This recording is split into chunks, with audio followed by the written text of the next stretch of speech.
Hey guys, what's up? It's me, Thomas. Tonight we're back here with the Nostalgia Critic, and tonight, well, we got the third movie of the Pirates of the Caribbean franchise with At World's End.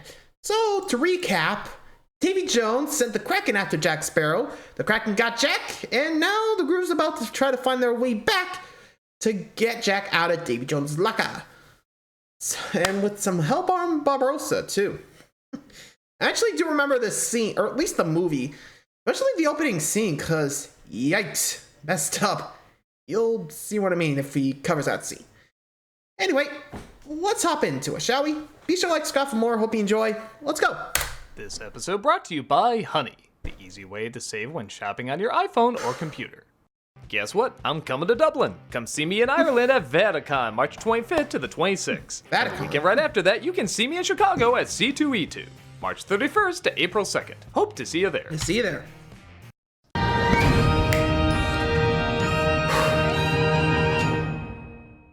Here we go.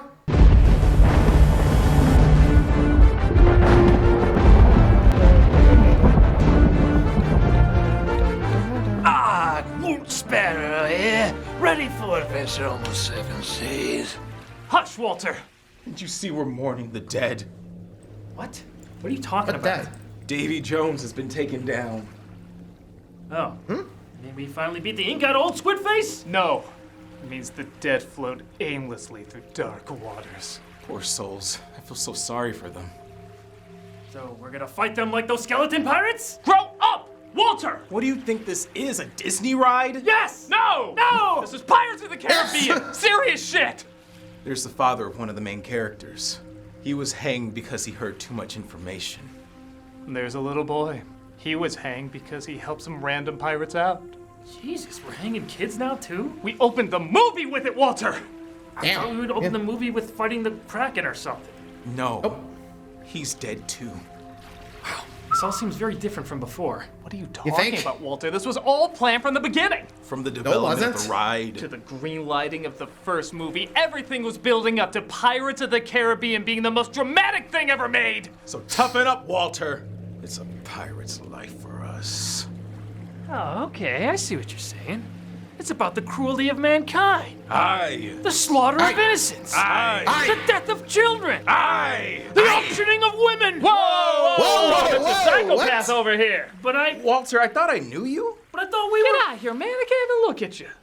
What the hell? Sheesh, just talk about hanging kids, and he had to go and make it weird. What does he think we are, pirates or something? We are. Oh, hey, there's Tamara's role this week before she got sick. Sorry, Tamara.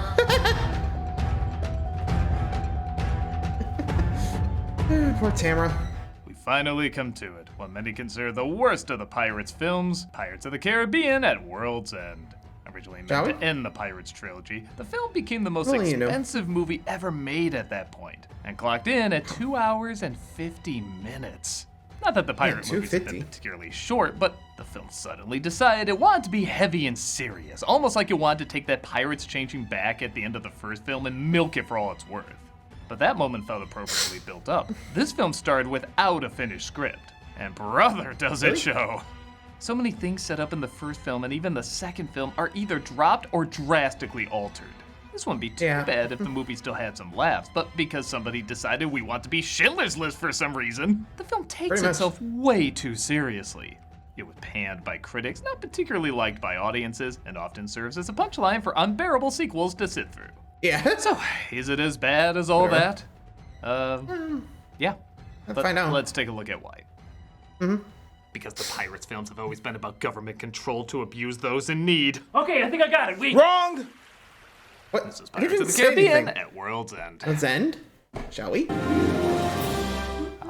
There's that Disney logo that shows we're in for an enchanted hanging.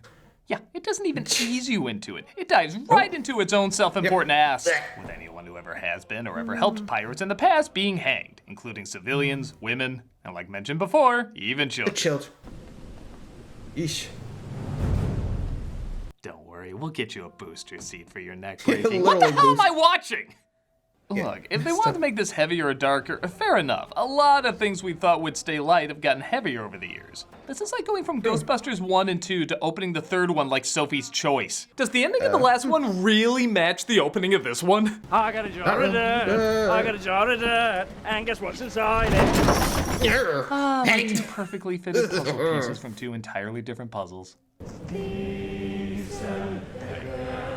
They Where did started this singing the song- pirate okay. song, which is apparently what our new head villain Beckett was hoping for. Look at them all through the darkness I'm bringing. They're not sad at all. They're actually singing. Cut to Singapore, where we see Elizabeth and the resurrected Barbossa are trying to meet with one of the pirate lords. Your masters Yep. expected us, and an unexpected death had cast a slight pall on our meeting. Is she getting turned on? Okay. Yeah, many of the characters in this are quite different from the last film, too. Like, Elizabeth was always good at using her brains, and in between films, she learned sword fighting from Will. Okay, cool. But in this one, she acts like she was always a bloodthirsty pirate, and it makes no sense. Yeah, look. What's this? Where'd she even keep that? Disgusting! So they talk to Kip. I don't even know where she put that. I even want to know. Yeesh. Yeah, this was a definite tone shift. Like, seriously. We have, like, funny moments here to, like, all serious and emo here. I mean, this is pretty much an emo phase. Like, the hell? Am I missing something? Anyway. Captain Sao Feng, played by Chow Yun Sao Fat, Feng. who's trying to give this character some personality with, I don't know, waving his hands weird. Can you blame him? They gave this guy no character traits. You have a request to make on me. I find myself in need of a ship and a crew. And a plot that'd be helpful. Oh wait, I'm being told we actually have too much plot. Oh, would you mind taking some of ours? A thief tried to make off with these. He says a thief tried to break in earlier to steal his navigation of charts, and no surprise, he thinks he's connected to them. I mean, considering thief is. There he is. Hi, Will. Hi, Will! Oh, that didn't help, did it? Oops. Actually, that is kind of what happens, as she reacts when they threaten to kill him. He has no further need for it. Ooh. Aha! Gotcha! Nobody would gasp at losing Orlando Bloom. At the most they would muster in, We waste 10 minutes here until something finally happens. Yeah, get used to me saying that could have been cut. As it looks like they were followed by soldiers. Yeah. Oh, Was she an animatronic from the ride? Don't forget to check out our gift shop. They escape with the map, which is said to take them to World's End, where And they can Will- get Jack back. made a little deal. Let's say that. Oh! Oh, that's not Credit, good. with PG meaning pretty much nothing nowadays, this is the most RPG-13 Yeah. I've seen from this company.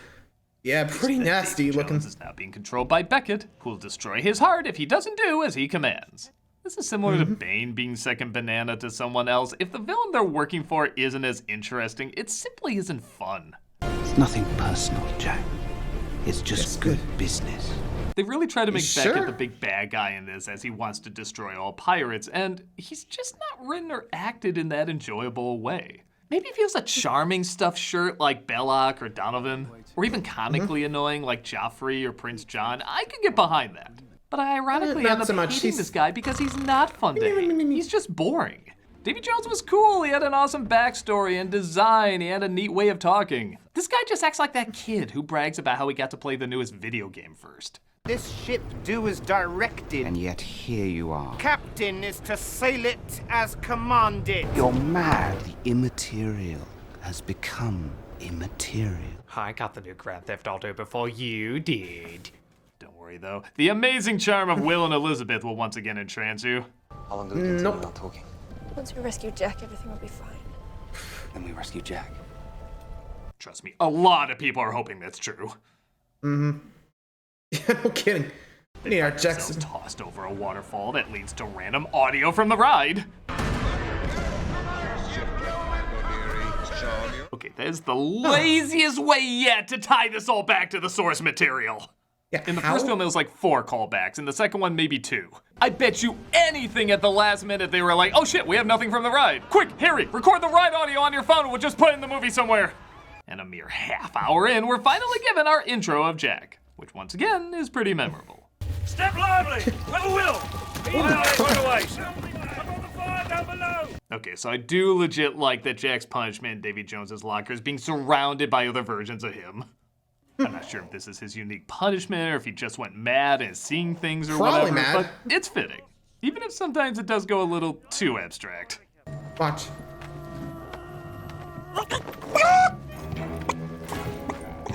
Yeah, why do I get the feeling the Gore Verbinski that directed this would have said yes to Jack's artificial nose in the first movie? Probably, yeah. What do you... It's like, why am Don't I ask doing your this? parents what that means, kids. If you haven't Yeah, I'm already good. left the theater crying. Or fell asleep. Yeah, again, this scene's like 8 minutes long. It's like being stuck in the world's most abstract escape room. I don't know what I'm supposed to do with this. I mean, what are we supposed to wait for rocks to start walking? About that. Even they want to get the hell out of this scene. Tia gives new meaning to the term I got crabs as she has the creatures bring them the pearl and Jack. Jack, however, is reluctant to go back after Elizabeth killed him off. 4 of you have tried to kill me in the past. 1 of you succeeded. 4. Oh, I am, oh. she's not told you. Ah, so you haven't told them your little secret. This apparently makes... Yeah, I guess with Elizabeth, guess I'm embracing too much of that pirate lifestyle, huh? Hey, it's pretty much what's going on here. Awkward. Jeez. Also 4, I think there was Barbosa, Will, Elizabeth, who's the 4th? Tiatama? I don't know. I think I missed one. It said 4 of you. Did I miss something? Anyway. Will even more angry, which... Wouldn't he be happy after that? He thought she liked him and she ended up killing him. Isn't that a good thing? Nope. We have to have a pointless rift between them, so now he's angry that she lied to him. You chose not to tell me. It wasn't your burden to bear. But I did bear it, didn't I? I've seen couples argue over rom-coms that tested their relationships more than this. Good. It should be in the care of Davy Jones. Even Tia seems different. Like, remember in the first film how much fun she was? She was cracking dark jokes, flirting, and celebrating what a twisted world we live in. Now she's a total wet blanket. Like, everything she says has to be so goddamn serious. There is a cost must be paid in the end. The worst fate a person can bring upon himself. To be with she who love him truly. Do not forget it was by my power. Trapped in this single form. Like someone who hears a joke about the Titanic and reminds you, oh, people died. Never forget the rapping dog. Yeah. But we can pretend to depress you even more as hundreds of souls pass through the haunted shores because Davy Jones isn't there to guide them. One of them being Elizabeth's father. Father! Elizabeth. Take the line! No thanks, I think I'm happier out of these movies. Fair enough. Seriousness, Price does play this very well. I legit believe he's lost in between worlds and all of that really is from his acting. Are you gay? I think I am. Well, maybe it's an extension of my mental breakdown substituting a kind of reality in place of a bureaucratic nightmare. Either way, it's confusing. I'll say on your mouth, yeah. If you stab the heart, yours must take its place. They're told that whoever stabs Davy Jones's heart will have to replace it with their own heart and become captain. Jack mulls it over, and I'll give him this. This is a creative way to do exposition. The Dutchman must have a captain. Well, that's even more than less than unhelpful. Sail the seas for eternity. The sequel to Inside Out is a little bit more loaded than I thought it would be. They finally figure out the way back is to capsize the ship before the green flash at sundown takes place. And okay, I know this is basically a cartoon, but how the hell did they tie themselves like that? Howee! What a predicament! The guns don't work, and they try to figure out what steps to take next. Along the way, they see that Davy Jones was forced to put his bet down. It's okay, he told them about the rabbit shrimp before he did. Yeah, about that. It was actually, I hate to point this out, but it was kind of alluded to earlier with the Dutchman scene earlier. Yep, and here's where all the betrayal comes back. Like I said, moving along. They're captured, though, by Captain Sao Fang, who made a deal with Beckett and also a deal with Turner, creating, oh no, an even bigger rift between him and Elizabeth. I need the pearl to free my father. Oh, right, an hour in, and I forgot he was even a character. Oops. Hell, I think they forgot even the reason they were getting Jack. In the last movie, it was because they missed him. They traveled to the end of the world for him. They were freaking crying over him. It will sail to the ends of the earth. Aye. Yes. Now suddenly it's because the pirate song is sung and they have to save everyone else. They apparently didn't even like him. Did no one come to save me just because they missed me? Yes. Oh, think The monkey's the most consistent character in all the movies.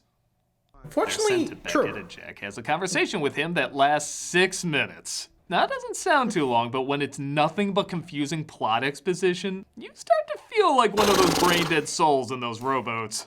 The belligerent homunculus and his friend with the wooden eye. The Black Pearl was to be mine. That's so it was. Exchange for fair compensation. Clear my debt with Jones. Lord Beckett's not going to give up. The only shippers can outrun the The Dutchman. rest go with me aboard the Pearl, and I'll lead you to shipwreck. Elizabeth is not part of any boat. Out of the question. What's not the question? With me killed, you'd arrive at the cove. Then we have an accord. Find its stronghold nigh impregnable. Seriously, it's almost like we're watching the writers trying to figure out what the hell is supposed to happen next. I want to hear the guy from Life of Brian say, "Oh, they're making it up as they go."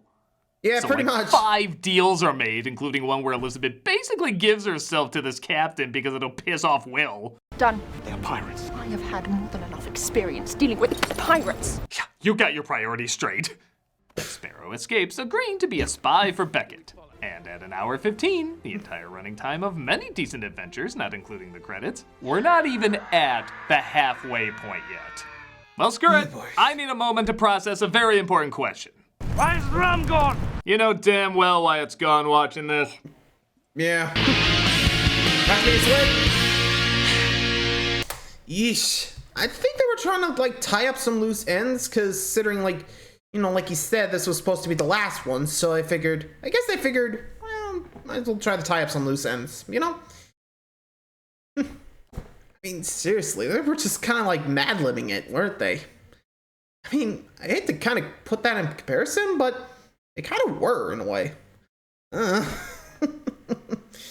Anyway, moving along. Let's just get back to it. Feng again? Is at the hands of Captain Sao Feng as he, for some reason, confuses her for the goddess Calypso. And you will be free, Calypso. Now, don't get me wrong, Calypso is in this movie and she's Tia. Because of course she is. Well, kind of obvious at this point. Random woman he stumbles across is her. And what do the brethren have? Calypso. Yeah, right there, too. Maybe I missed something, but in a film that's 3 hours of explaining pointless side quests, could you blame me? And I will take your fury. Yeah, how's that plan on showing Will up? This is like Peach showing up Mario by going to a dragon convention and then being shocked when something bad happens. Oh! They're attacked, though, by the Shot by a Dutchman, as his cannonball. final request is that Elizabeth take over as captain. You are captain now. Go my place. Wow, you're making Kirk's rise to captain in 2009 Star Trek look pretty coherent compared to this. Elizabeth.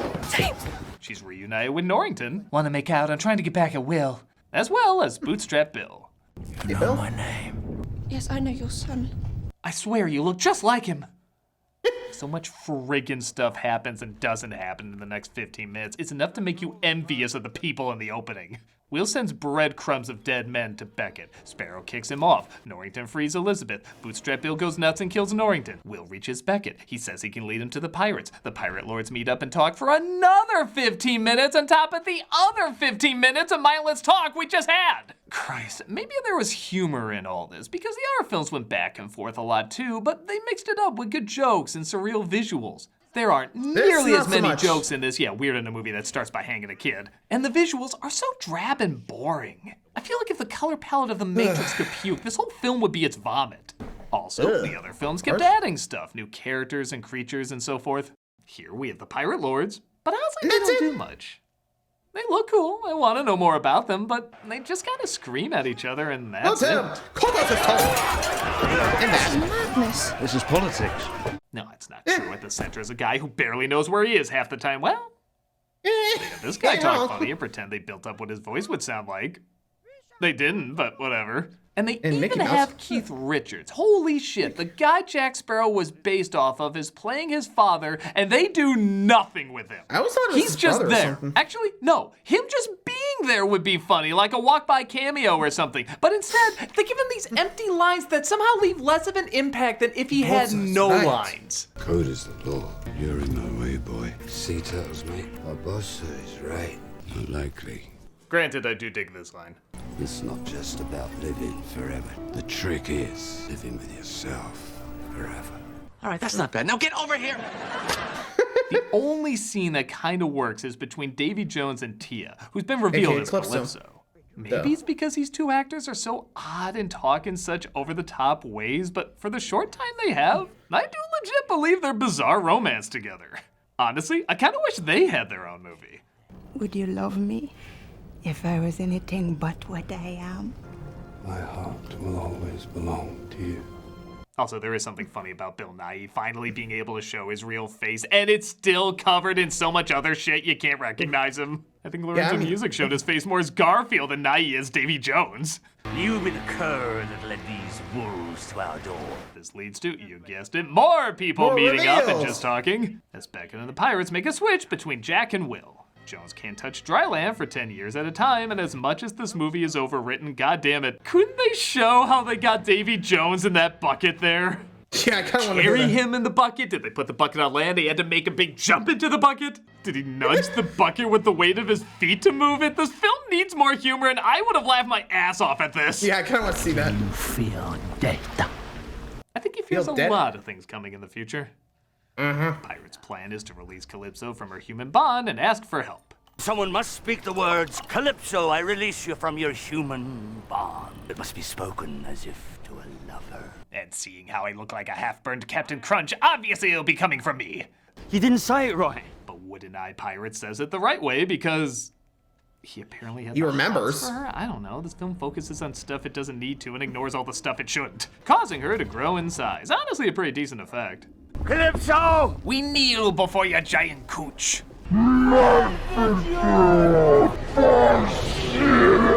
Should I be censoring half these words? I think a lot of these are YouTube I don't know. no-nos What now. did I even say? Yeah, I'll be real. Even nowadays, I don't even know what she said. Like, did she agree? Did she like say screw you both? I don't know. What happened? Jesus Christ. And again, I think Will actually did really reveal to Calypso that, you know, Davy Jones actually was the one that sealed Calypso. Which, as Davy Jones revealed in the previous scene, that he was the one that told the first pirate lords how to seal Calypso. So, whoops. So yeah, I'm not sure she's holding up her end of the bargain, but let's see how things go.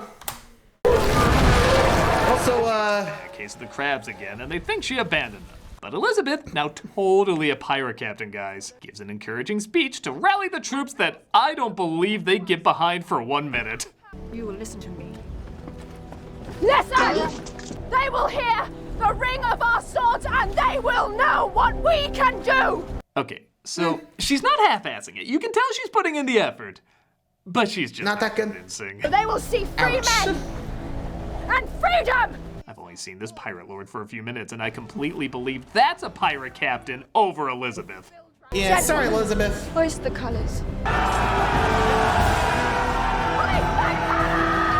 Again, if she was calculating and cunning like before, or maybe even just an honest sword fighter whose humble honesty wins them over, I'd buy that. But screaming when you put your hand in a pile of goo that used to be your best friend's face, I'm just not seeing it. Sounded like convinced everyone to fight. Worse, though, is the massive army of pirate lords and the massive army of British Navy line themselves up to watch just 2 ships duke it out. Right? They were building up this giant epic battle. Everyone needs to get involved, and it's just 2 ships spinning around like they're in a potty. Dude, even if you just said the other ships were fighting while these 2 were spinning around, I don't even need to see it. I just need to know it's happening, and they're not just sitting there like people who have money on an internet boxer. Why the hell did all these people show up? Calypso. The only one who does anything is Calypso, who I guess is causing the storm and whirlpool, but I don't know, why couldn't she just lightning strike all the ships herself then? Normally I wouldn't care that much, but because you spent literally hours over explaining everything, I want every goddamn T crossed and every I dotted. Brace up yours, you cockheaded decade! Diane is the day worth living for! That was complete gibberish. Rush just wanted to see if anyone would call him out on it. Meanwhile with Jack. I'm not Luckily, hallucination. But he does break free and gets a hold of Jones's heart. How much really You want to one of the signs you're watching free, a mate. pirate movie when you're 2 hours in and you get to your first sword fight. Think about that. There's 2 hours scenes for where this. they have swords, even an occasional moment where if you blink, you miss someone getting stabbed. But this is the first time we see what most people would qualify as an actual sword fight. That's like having a Star Wars movie and nobody fires a laser until 3 minutes before the end credits. There's just some goddamn unwritten rules. Will you marry me? I don't think now's the best time. In the heat of the moment, Will and Elizabeth have Barbossa marry them because, yeah, they've really shown through the majority of this film that they're gonna work. What is happening? Dearly beloved, we began here What is your today. posture? Today, take your sense to the mask, you foxy cur. Hey, remember when this movie started with a little boy getting hanged? Now it's shenanigans! And you know what? Originally, I didn't like this climax. It felt too one-note and didn't give the gigantic battle it was promising. But by God, there's life and humor to it. The stunts are creative and silly. The momentum keeps your adrenaline up. I even love how Davy Jones, in all the over-explained confusion, has to remember if he has the key to the chest. You can do nothing without the key. I already have the key. No, you don't. I love that. Like, even he had to think, wait, did we film that? No, we don't. Jack does grab the key, but Will gets stabbed. And in order to save him, he forces Will's hand to stab Jones's heart. Hold on. Okay, I know this is supposed to be a silly pirates movie, but I just look at that thinking, G.I. Joe, parachute set, shouting Captain Swan not included. The Dutchman arises with Will as their captain, and they take out Beckett's ship.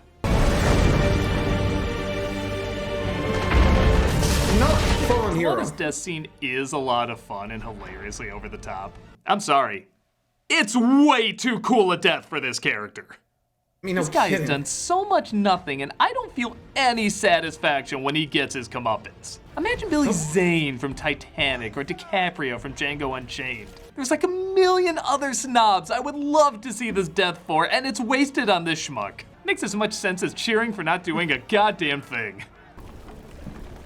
Yeah, the hell? Well, we got the rest of our lives together. Want to hear some dad jokes?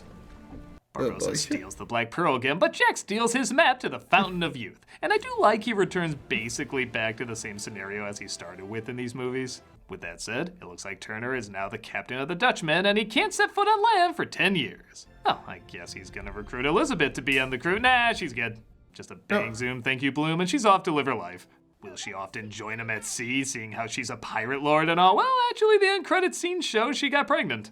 I don't think she stayed captain after all of that, but I could be wrong. However, a fan theory suggests that when Will comes back 10 years later, the curse will be lifted. Bar some dialogue that was mentioned earlier. Yeah. But in another film, they show he's still cursed at sea. So yeah, this ending's pretty lame. So much better than how they ended the first time. Oh, I mean how part 1 of this clearly planned out trilogy began. Yeah, they had no idea what they were doing. Nope. I know a lot of films are like that, having to make up shit as they go, but it really shows with this flick.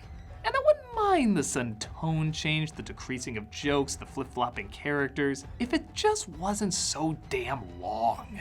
The overwriting is out of control. And yes, there is an occasional joke to help break it up, but okay, what was the first film about? Pirates trying to break a curse. What's the second film about? It gets a little more complicated, but basically Jack trying to escape Davy Jones.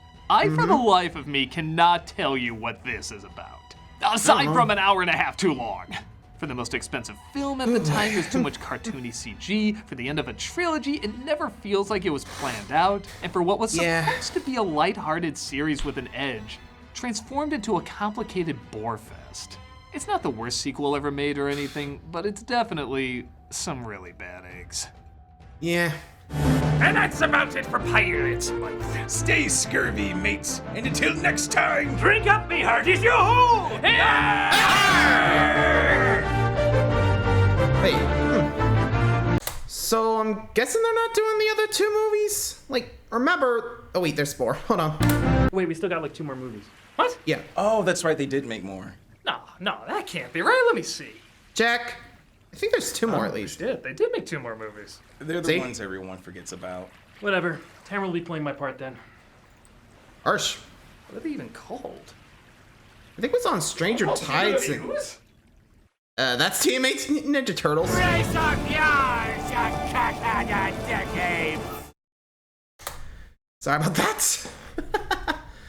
Anyway, so there you go. At World's End. So we got 2 more to go. Next up on Stranger Tides. I don't remember what the last one is. Wasn't it like At World's... No, that's this one. I think it was Dead Men Tell No Tale, which I think they were hunting for Neptune's spear, I think? Like I said, just try to remember, but that's about as much as I can remember. Anyway, I'll see you guys tomorrow for that one. For the, on Stranger Tides. Till then, thanks for watching, everybody. See ya!